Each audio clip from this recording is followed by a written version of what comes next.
कैसे ढूंढें। बहुत सारे लोग ऐसे हैं जो कहते हैं कि जब तक हमें कोई मजबूत दलील मुयसर न हो, वाज़े ऑब्जेक्टिव एविडेंस न हो, हम उस पर ईमान नहीं ला सकते, क्योंकि हम साइंटिफिक लोग। आपको पता है कि साइंस सदियों से अपनी पोजीशंस को बदलती आई है, अपनी आरा में नए मुशाहिदे पर तब्दीलियां लाती आई और लाती जाएगी। अभी आपने शायद जेम्स जो वेब टेलीस्कोप है, उसने जो आपको मालूमात दी है, तो some people are saying we might have to revisit big bang theory. रहेगी कि नहीं, लेकिन they are saying that we'll have to revisit the concept about our Big Bang theory. तो साइंस अपनी पोजीशंस तब्दील करती रहती है। मुझे बताइए, मैं और आप कितना जिंदा रहेंगे? बड़े लकी हुए, रिकॉर्ड ब्रेकर लाइफ हम 120 साल जी लेंगे। लेकिन आप ये सोचिए कि अगर औसत उम्र जो है 70-80 साल, उसमें बचपन निकालिए, नींद निकालिए, जो एक्टिव लाइफ है बड़ी मुख्तसर है। तो ये जो जिंदगी है, मुझे इसमें इस सवाल को हल करना है। मुझे ये जानना है कि क्या कोई ऐसी जात है, कोई ऐसी हस्ती है जिसने मुझे पैदा किया, और अगर पैदा किया तो क्या वो पैदा करके फारग हो गया? क्या वो खालिक मुझसे कुछ सवाल करेगा? क्या इस जिंदगी के बाद कोई जिंदगी है? क्या मैं अकाउंटेबल हूँ? ये वो एग्जिस्टेंशियल सवाल हैं, क्वेश्चंस हैं, जो एक सोचने वाले, महसूस करने वाले दिमाग के लिए बड़ी अहमियत रखते हैं, और मरने से पहले मैं उन्हें हल करना चाहता हूँ। हर कोई हल करना चाहता है, इसलिए मैं साइंस का इंतजार नहीं कर सकता। हो सकता है वो मेरे मरने के बाद एक ऐसी दलील लाए कि कोई इनकार न कर सके, और इस दलील के साथ तो एक और भी फिक्र और खौफ वाबस्ता है, क्योंकि अल्लाह के रसूल सल्लल्लाहु अलैहि वसल्लम फरमाते हैं कि जब सूरज मगरिब से निकल आया, फिर किसी का तौबा लाना कबूल नहीं किया जाएगा। इसी तरह अली हजवेर उस्मानी से जब किसी ने पूछा कि खुदा जाहिर क्यों ना हो गया, आपने कहा अगर खुदा जाहिर हो जाता तो फिर ईमान जबर हो जाता।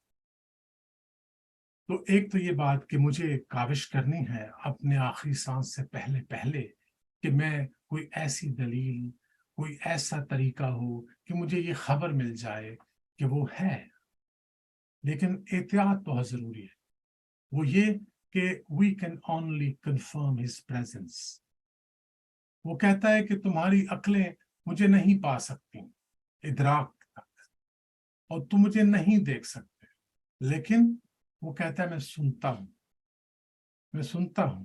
और हदीस है कि जब कोई बंदा मुकम्मल इताअत में चला जाए तो वो उसका हाथ बन जाता है, उसकी आंख बन जाता है।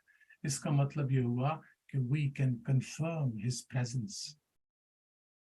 हम उसकी मौजूदगी का असबात कर सकते हैं, लेकिन ये जो असबात होगा, ये जो तजुर्बा और शहादत होगी, ये हमारी हैसियत समझ के साथ होगी। एक ऐसा तजुर्बा जिसको मैं पा ही न सकूं, समझ ही न सकूं। एक दुआ है जो मैं मांगता हूं, आप भी मांगा कीजिए कि मेरा तजुर्बा मेरे मुशाहिदे से और मेरा मुशाहिदा मेरे तजुर्बे से आगे न बढ़े, ये दोनों साथ साथ चले। क्योंकि जब इल्म बढ़ जाए और मुशाहिदा न हो, तो आप एक ऐसे शख्स हो सकते हैं जिसके पास थीरी तो है, जिसने किताब तो पढ़ ली है सारी लॉ की, उसने प्रैक्टिस नहीं की। इंपॉर्टेंट बात है। आप किसी ऐसे तबीब से अपना इलाज करवाना पसंद करेंगे जिसको किताबें हिफ्ज हों, लेकिन उसने कोई मरीज ना देखा हो, उसने कोई इलाज ना किया हो?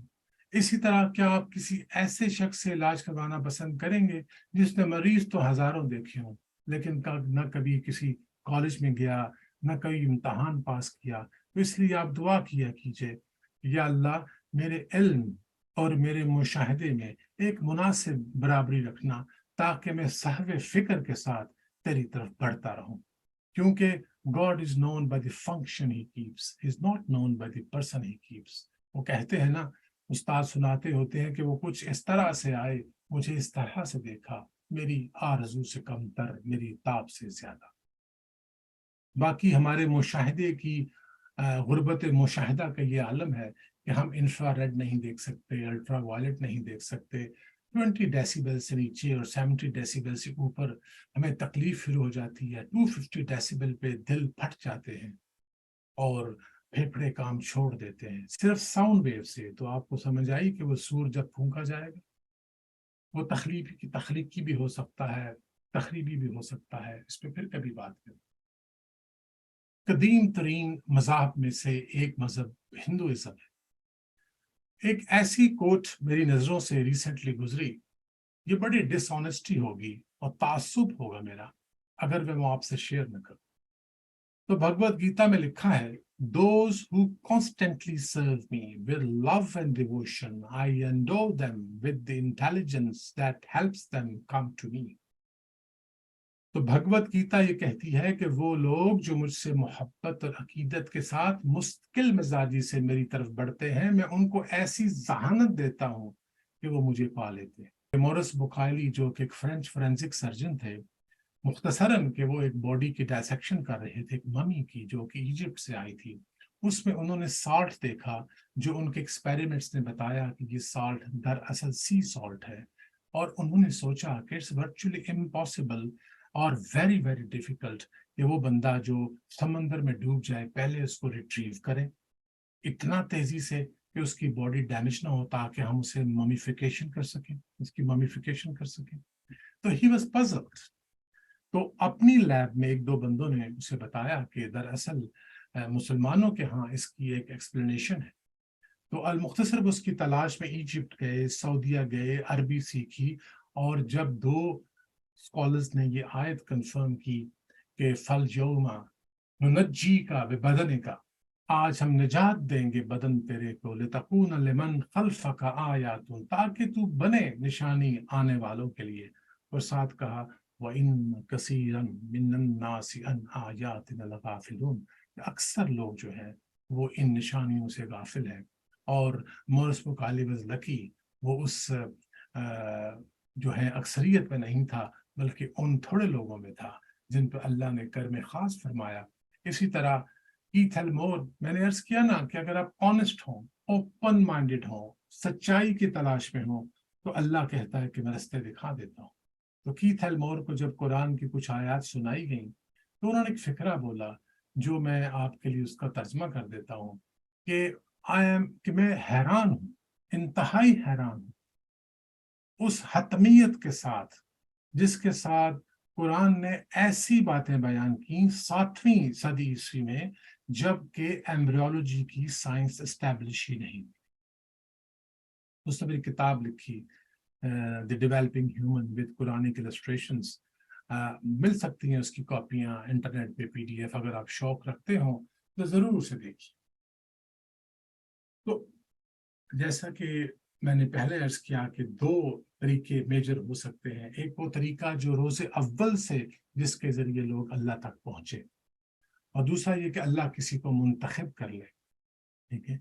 और तीसरा ये कि कोई ऐसा इशारा दे एक साहिब ज़ौक़ और डिजर्विंग आदमी को। और फिर ये कि अगर आप कोशिश करें किसी भी तरह से इन मौजूद मालूमात का मुताला करें, तो अगर आपको शक भी पड़ जाए तो मेरे उस्ताद का फिक्रा याद रखिएगा कि अल्लाह मोहब्बत करता है उस इनकार या शक की तरफ जो कि इकरार की जानिब हरकत कर रहा हो।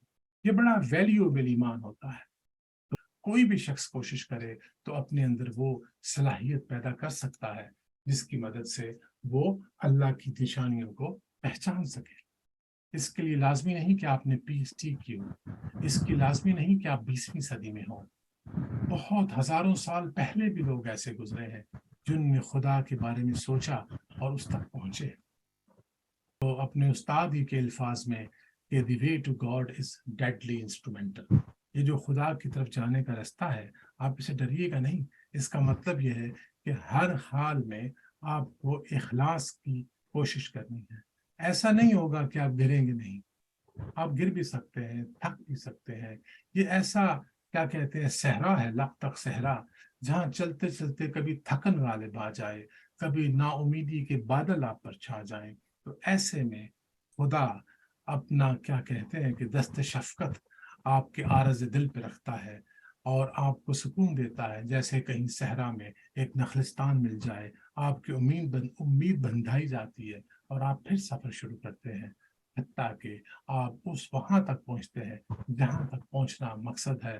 وہ اقبال کا شعر ہے کہ ہر لحظہ نیا طول، نئی برق تجلی، اللہ کرے مرحلہ شوق نہ ہوتا ہے۔ میرا نہیں خیال کہ کوئی بھی انسان ان تمام تجربات سے گزر سکتا ہے جو خدا کے رستے میں چلتے ہوئے آپ کو ہو سکتے ہیں، اور جو اتنا متنوع ہے اپنی تخلیقات میں۔ کیسے ممکن ہے کہ ہر شخص ایک ہی تجربے سے گزرے؟ لیکن اخلاص انتہائی بس ضروری ہے۔